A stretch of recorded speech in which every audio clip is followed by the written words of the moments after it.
Alright guys, welcome back to the channel. Just to give a quick recap of the last episode that I recently uploaded, I was discussing good habits to reinforce when trying to improve your skill in playing video games. So in today's episode, I'm going to be doing the opposite. These are bad things that a lot of gamers do that you should try to avoid.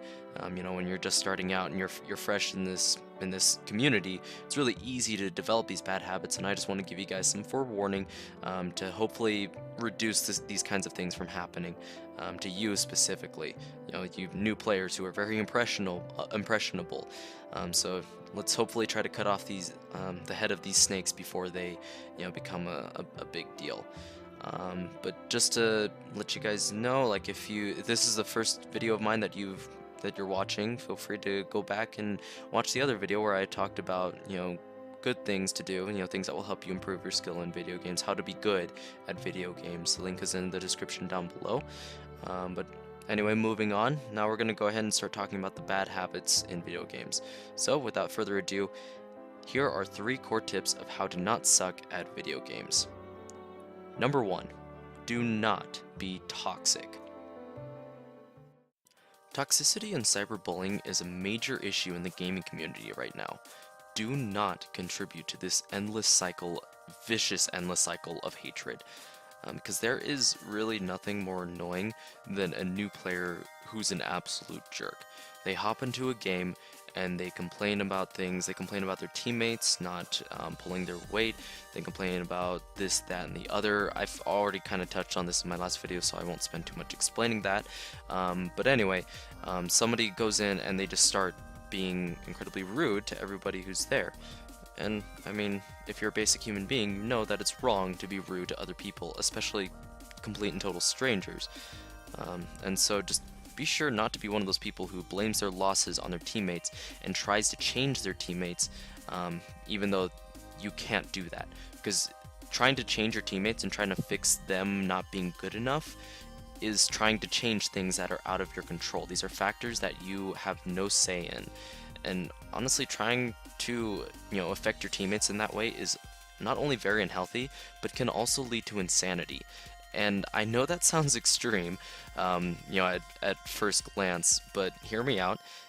Because if you think about the actual definition of insanity, it's to repeat the same action, and each time you expect different or the same results depending on the situation.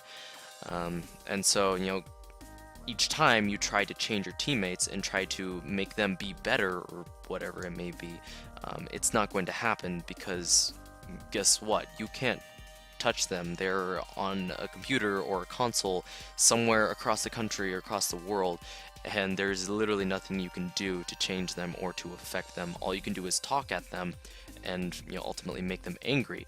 And so when when players try to do this, when they get really toxic, that's when everybody starts getting angry and toxic, and they start taking out on each other, on their teammates, and then no one is having a good time, and you end up losing the match, and it's just a bad day for everybody. So the first way that you can try to avoid this is to take responsibility for your own skill level.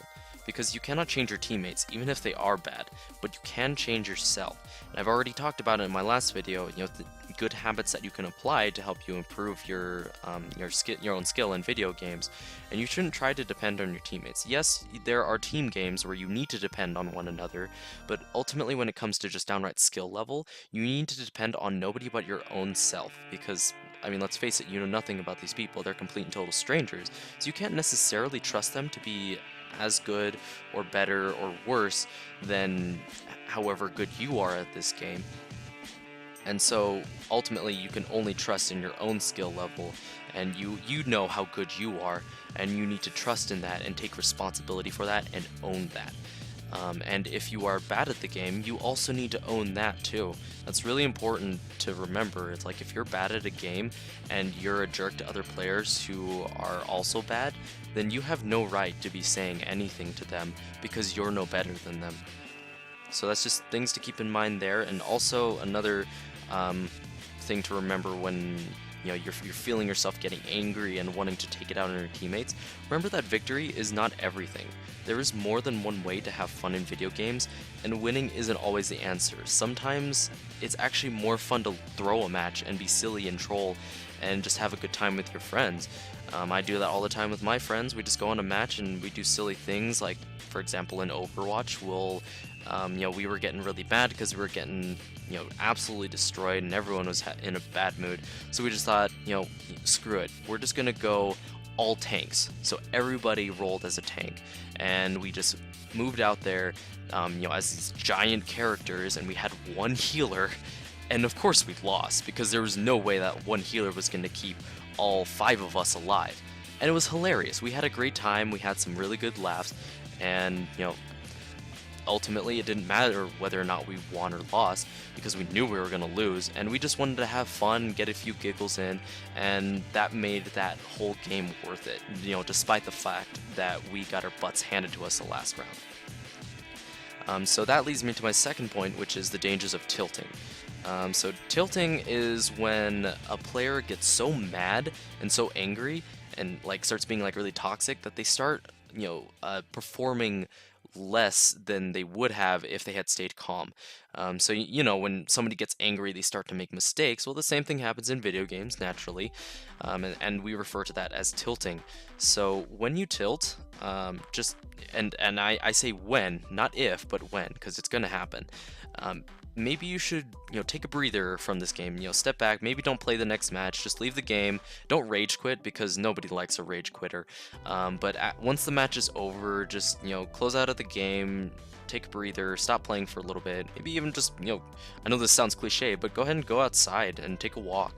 A little fresh air can go a long way. I know when I've had really bad moments when I'm playing a game, or if I say I'm playing a horror game, because I'm a total wimp and those things make me cry, I'll just go outside and take a walk, just walk around the block for a few minutes and just kind of, smooth things over, forget that all of that horrible stuff just happened, and then, my anger goes away, and then I can go back to playing and have fun. So just remember, when you tilt, stop playing, because it's probably not a good idea to keep playing, because you're only going to get more angry, and that's only going to hurt you in the long run. And also just remember that if you start tilting and you take it out on your teammates, there is this thing called reporting. I'm sure you've seen it and you've heard about it. People can report you if you are being overly rude, to other teammates, if you're being abusive, if you're using foul language, all of that stuff can be reported, and you risk your account getting banned.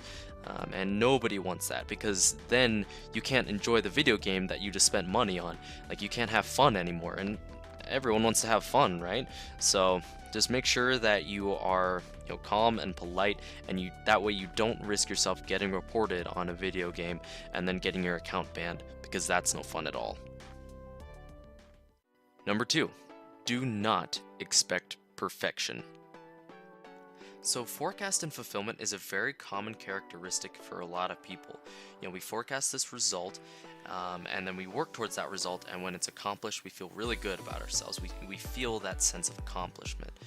However, on the flip side, we can forecast some results, and then when we work towards it and we invest in it, and when that result is not completed, that's when negativity sets in, and we get angry, we get frustrated. We lose our motivation, and we stop wanting to try. The same thing happens in video games, except a really bad habit that a lot of people set for themselves is they have unrealistic expectations for how good they want to be at this video game.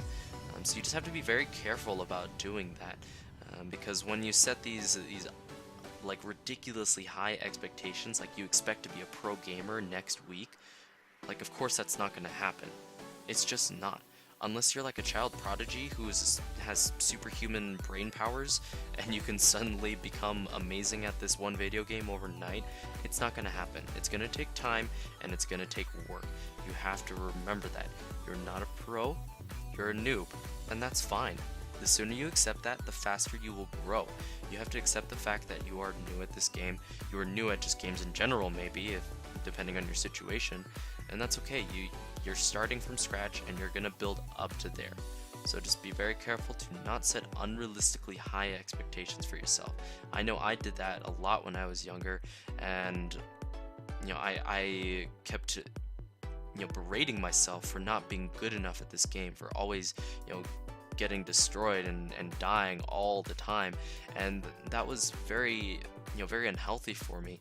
um, because I kept comparing myself to these other players that were so much better than me. Like, I would watch these WCS tournament streams, these StarCraft games with professional gamers, and I would think, man, I'm so bad at StarCraft. And then when I play with my friends or with my brother, I win because I'm not bad at StarCraft. I'm okay at it. I'm just like, of course, I'm not at pro level, but I'm okay. I'm not terrible at StarCraft. I can handle myself. And so I noticed that as I stopped comparing myself to other people and started comparing myself to past versions of myself, it was a much more positive experience because I could see real actual progress and growth.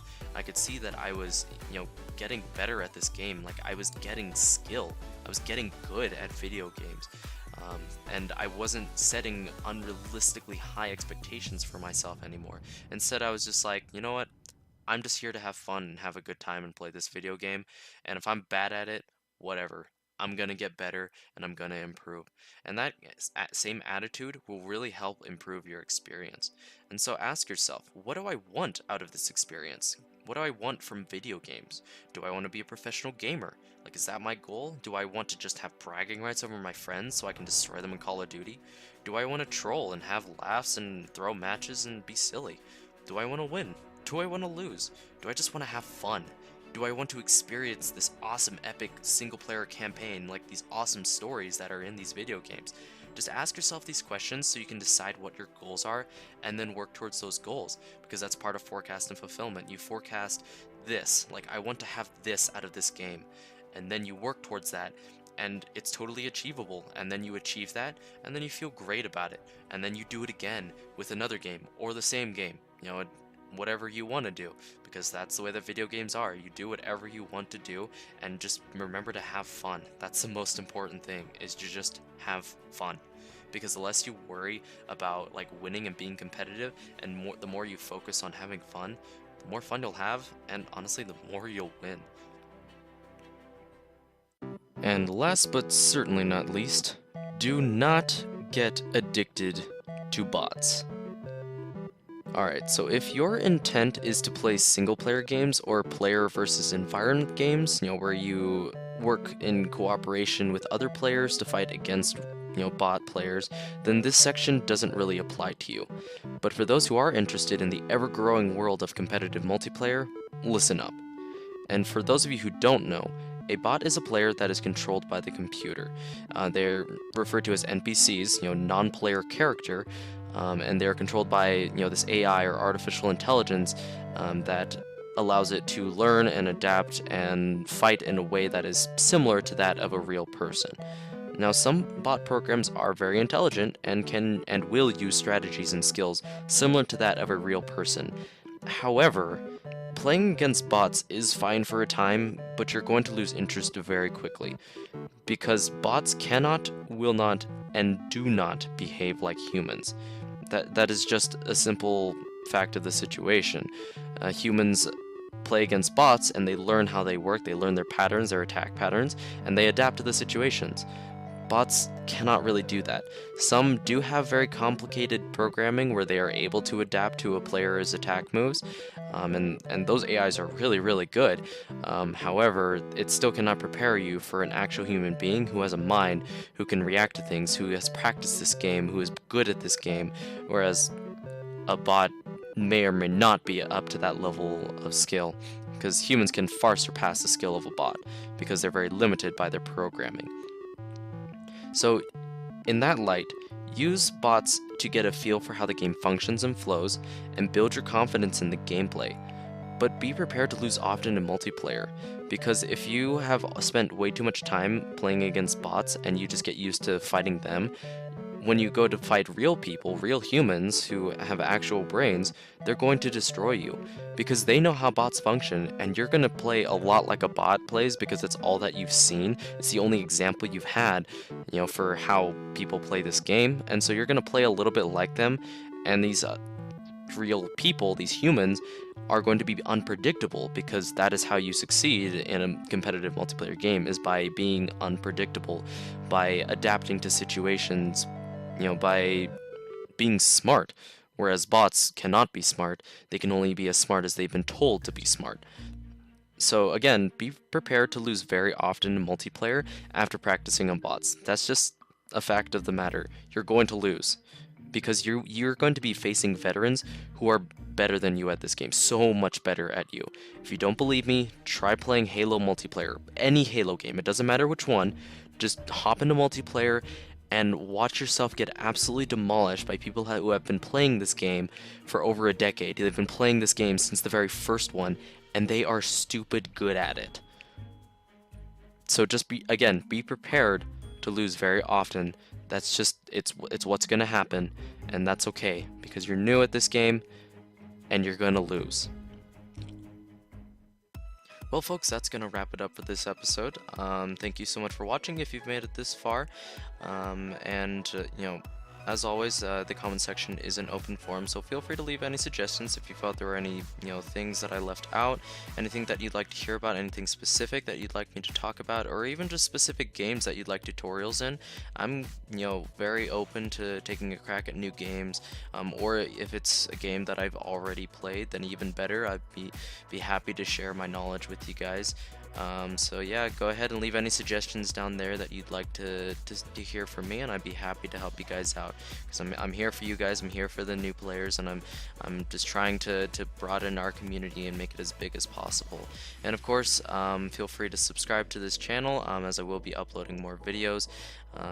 And who knows where this will lead, and I can't wait to see what this channel evolves into. And if you did enjoy the content that was contained within this video, feel free to hit that like button. I do love the support, and every little bit counts. But in the meantime, everyone stay frosty, and I will see you all in the next video.